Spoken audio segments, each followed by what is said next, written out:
The sheriff called Charlie's wife, Bee, who found a friend to drive her to Heron, where she found Charlie with a room full of visitors. Among them was a woman who left the minute Bee got there. Was this the Shawneetown dame, Helen Holbrook? In any event, Bee left Charlie shortly after this episode and secretly moved to Pennsylvania, however, leaving Charlie's 2 daughters behind. Charlie never said he was armed before the shooting occurred, nor did he claim credit for killing Whitey, as he did in Cecil's death. What we know for sure is that 2 men were shot to death at Halfway in mid-November 1923. After they were identified by relatives or co-workers, the coroner named both men in the death certificates that he issued. The press and Paul Engel simply assumed Charlie killed them both, one on the 14th and one on the 18th.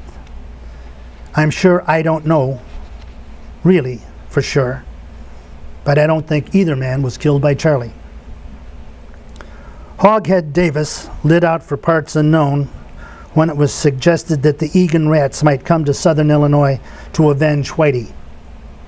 They never did do that, but the feds did come down and poke around looking for the $261,000 in missing bonds.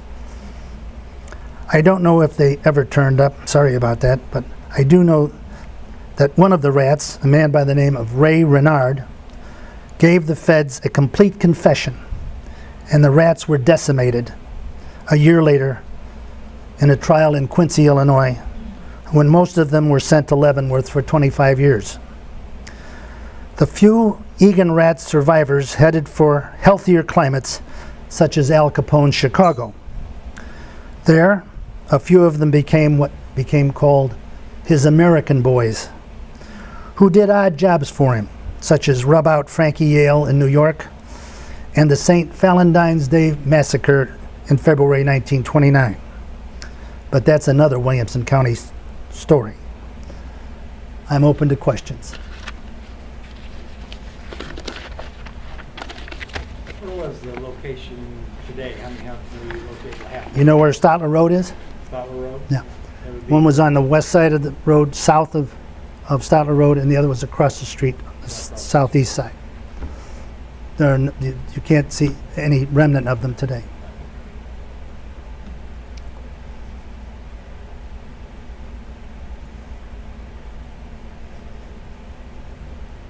Yes, sir. Oh, I'm sorry, go ahead. Yes, sir. How far north were the Birger's operations? Bars? Well, he had a very active bar in Downing, just south of DuQuoin. He may have even had a place in DuQuoin, but I don't know that for sure. I know he had a big saloon in Downing. How about over on Harrisburg area? I would suspect he went as far north as El Dorado and as far south as Cairo. He had slot machines all over southern Illinois. That's the business he went into with the Shelton brothers, was the slot machines. Scott? You know where Whitey Goring's buried at? I'm sorry? Where Whitey's buried at?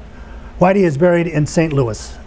His brother, Charlie, testified at the inquest and then took his body up to be buried. You know where any other Birger's gang members that are buried around here in southern Illinois? Well, most of them survived. Connie Ritter is buried over at the Menard prison because he died in 1948 while in prison. Where's that Rattle Millie buried at, you know? I really don't know, but he was executed for killing Ward Casey Jones. Right. Didn't he like faint or something before the trap door opened and they had to push him? I know I would have. Well, I heard it was a pretty ugly scene. Charlie went to his hanging quite bravely. Yeah. He kind of died the way he lived, in your face. I heard a story Charlie spit on the basket when he walked by it. The basket was on the Sounds like Charlie. My mother told me my grandfather went to see the hanging of Charlie Birger, but my grandmother turned her clock around. She didn't want to know because some of his associates had brought Christmas presents for my mom and her two brothers. Was this over in Harrisburg? Benton. In Benton? Area. Where And the- he had seen, because my grandpa worked in the mines and stuff in West Frankfort.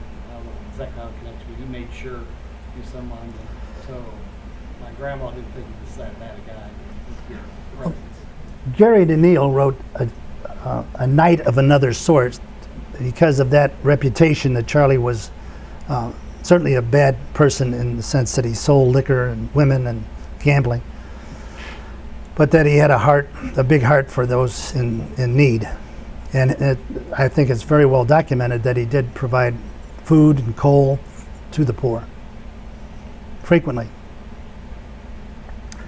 Jim, how many people are you confident that Charlie killed? He shot the two men, Yates and Oughton, and he also shot the state trooper Lori Price. He shot him in the stomach. It took Lori about 4 hours to die. And then he was thrown in a weed patch up near Dubois. What got Charlie hanged was not the killing of any of these people, but the killing of Lori Price's wife, Doris. That's why The- Charlie got hung? Yep. I thought it was for Joe Adams. That was the excuse, but the real reason was the people of Southern Illinois weren't going to protect him anymore if he killed that woman. Connie Ritter's the one that killed Yeah, her. Connie Ritter on him, they took her off while. Yeah, Connie's the one that shot her, Yeah.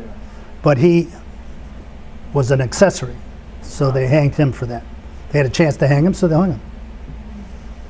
That's the first I've heard, and I've read all the books and a lot about it, but first I've heard that was why he got hung, was for Ethel Price. Well, that's what I mentioned earlier, that as long as they were killing each other, who cared? Yeah, right. But once they killed a minor or they killed... I've never read, I've never seen Well, what is plausible? The killing of Mrs. Price, and then the search for her. She was killed in January, and her body was found in June. Up here, where the Masonic building is, just to the east of it, you'll look back there. That was the pit head of the CCC mine, and her body was thrown down the pit, and then a bunch of garbage thrown on top of it. And it took men about almost 3 to 5 days to dig that body out. And when they found her, she was still in pretty good condition because she was down, so many feet deep. How did they find out where she was at? A guy by the name of Art Newman confessed. He was with